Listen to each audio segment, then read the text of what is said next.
What's up, everybody? Welcome back to the channel. Today we're going to be talking about big rods, big line, big hooks, and big weights. That's right, we're going to talk about punching today, and I'm going to go over my whole punching setup from start to finish, and we're going to have us a complete punching setup and ready to hit the lake as soon as the video is done. So y'all stay along and let's jump into it right now. Alright, one of the most important things about punching is your rod, reel, and line. Now, the rod I used to use was a 7'6" heavy action rod, your standard flipping, pitching rod. I punched with one, got away with it for quite a few years until I stepped up going to Lake Guntersville and Lake Chickamauga and realized that rod ain't gonna cut it, because I stuck about a 7-pounder on Chickamauga in a hydrilla mat and I failed. So I went and bought me a new rod, and this here is a Arc Invoker Pro. This is 7'11" extra heavy, perfect for punching. I ain't had an issue out of this rod yet, from punching hyacinth mats and the other type of grass that's on Lake Eufaula, to punching hydrilla, milfoil, all that up on Lake Guntersville, to punching on Lake Chickamauga in a hydrilla. Awesome rod. To me, you really need a long, heavy rod. This is 7'11" extra heavy, like I said. You really need something like that. I've learned in the past that it will burn you. So invest you in a good punching rod. Next is a reel. I got a 7-gear ratio reel on here. I know a lot of people likes a 6 because it's more power. When they pull on them, they get more power to reel and try to pull them out with their reel. But mostly you're pulling them out with your rod, not your reel, when you're punching. Because, I mean, the whole thing about it is you're pulling on them the whole time, and you're going to reel down and pull again. And you got, to me, I like a fast gear ratio reel of 7. Ain't super fast compared to like the Revo Rockets and all the new reels coming out that's in the 9s, 10s, and shoot, soon they're probably going to have an 11. But they, to me, that's way too fast. But a 7-gear ratio, to me, is a good medium in the road that'll get the job done day in and day out. Alright, the line, I ain't brand specific. I got 2 or 3 different brands of braid I like to use. I like the Berkeley X5. The X9's good for throwing spooks and top waters and stuff like that, but it's not good for frogging, punching, swim jigging, because it's super smooth. It's a 9-carrier braid, and it's not very good for ripping fish out of grass. The X5 is more coarse, and it's a lot better for getting fish in and out of grass. You can use the X9 for swim jigging and all that if you're not fishing in grass, or light grass. But you got to have a smaller, less strand braid for punching or fishing heavy matted grass, because you want to be able to rip the fish out. And a lower carrier braid will rip the grass better than a smooth braid. Same way like flipping with fluorocarbon compared to flipping with like braid. Braid will rip through the grass, the fluorocarbon or mono won't. So that's where you run into issues. This here is Power Pro, just a standard regular Power Pro, the 65-pound. I like this and 65-pound at Berkeley X5. That's my 2 favorite braids on the market, in my opinion. But what I'm going to do, I'm going to spool this up, because as you see, I got a backing line on here, so I don't have to use a whole lot of line. So I'm going to spool this up, and we're going to give you right back, and we're going to get into hooks, what hooks I use, what size weights I start with, and baits. And then we're going to rig it all together. Stay tuned. Okay. We got the reel spooled up with 65-pound braid. Next, we're going to choose our bobber stop, because that's going to determine what we're going to put on first, our weight or the bobber stop. Now, traditionally, most pros use these. Me personally, I do not like them for this application. Someone's going to be like, no, you're doing it all wrong. But me, I like this. I think it's called a peg it. They come in 2 different sizes, and I really like using these. Alright, this is what we're going to use when it comes to punching. Alright, the weight, if you have lead weight, you're going the wrong direction on punching. You do not want a lead weight punching. You want a tungsten weight. I mean, that joker's tiny. I mean, that's a 1 ounce weight. It's small compared to a 1 ounce lead weight. So the first thing I'm going to do, since we're going to use that little rubber pegget, I'll take my weight and thread it on. Well, I can't see. Alright, got our weight on. Next is picking a hook. You have to have a straight shank hook for this application. There's several different brands on the market. They all make good flipping hooks, but to me, certain ones are better for me and the way I fish than others.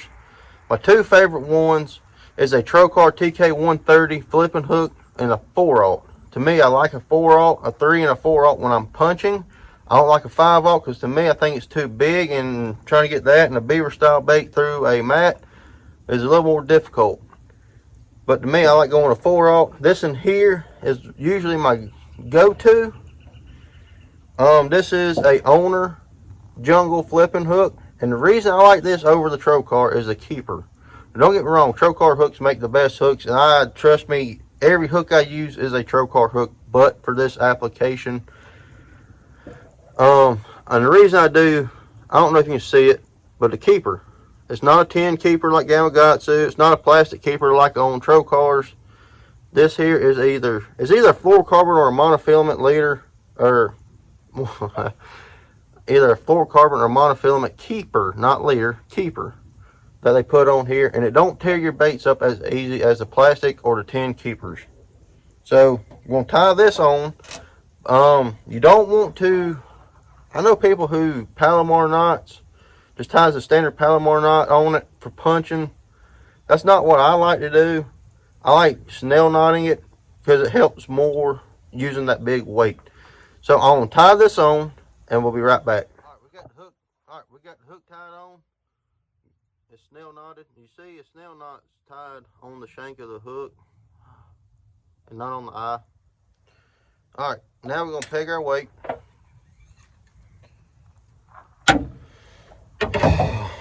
Like I said, we're using one of these, and I'll show you the key tip.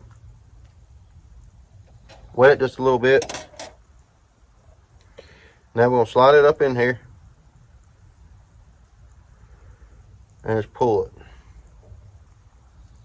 Alright, now here's the key, that thing I like to do. So here's another little tip. You take this, you see how I got my weight, I'll take my scissors and I'll cut it flush with the weight right here. Now what I'm going to do, I'll take this part, that's the way you thread it on, and I'll sink that to about where the hole is for the weight.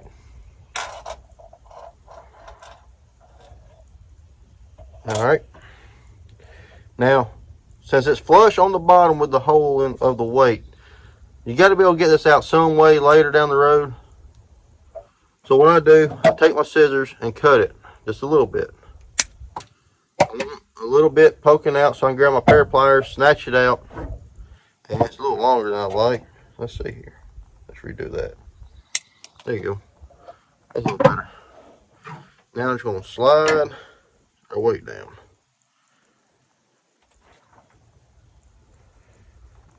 And using one of these over a regular bobber stopper will help your bait stay perfectly straight. Now, if you had a regular bobber stopper and this weight was sitting on top of your hook, it's going to look like this for the most part, trying to punch through a mat. And that don't work very good. I mean, to me, I just don't like that style. Some of the baits, we're going to jump into some of the baits I use. A Zoom Z Hog, a Strike King Rodent, a Strike King Rage Crawl, and of course the missile baits D-Bomb. As you see, I got a big old pack of these because I go through them left and right. But the bait I like to use the most for punching is a Z Hog. See if I can find it. I like darker colors when I'm punching, black and blue, California 420s. I caught them good on watermelon red and green pumpkin at times. But dark colors, June bug, I've caught them on a bunch of different colors, but my favorite ones are like a black and blue, a green pumpkin, and a California 420 style color.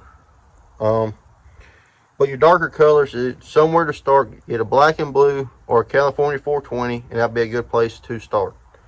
All right, we're just gonna rig this up.